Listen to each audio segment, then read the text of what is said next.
Praise the lord. దైవ మర్మములు జనవరి 29.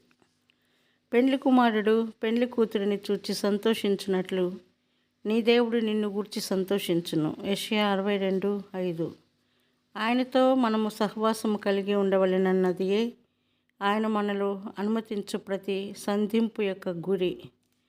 ఈ రీతిగా అడుగడుగున మనలను ఆయన వైపునకు ఆకర్షించుకొనుచు చివరికి ఆయనతో పరిపూర్ణ ఐక్యతలోనికి మనలను తెచ్చుకొనుట అను గురిని ఆయన కలిగి ఉన్నాడు. అట్టి పరిపూర్ణ ఐక్యతలోనికి మనము వచ్చినప్పుడు అదే ఆనందము యొక్క అత్యున్నత స్థాయి అని బైబిల్ చెప్పుచున్నది. పెండ్లి కుమారుడు పెండ్లి కూతురిని చూచి సంతోషించున్నట్లు అనగా సజీవమైన సహవాసము అనేది దేవుని వరము వలన కలుగు పవిత్రమైన ఆనందమును గురించి మాట్లాడుచున్నది.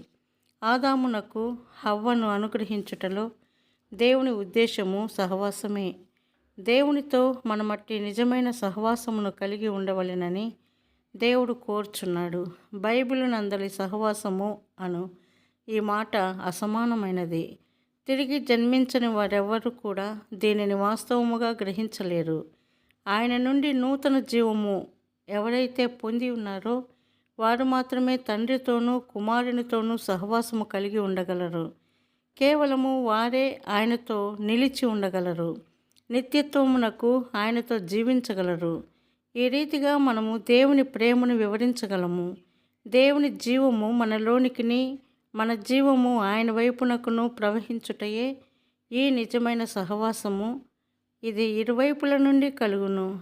అది మనలను దైవిక రూపమునకును తన కుమారుని సారూప్యమునకును సమరూపము గల దానినిగాను మార్చును.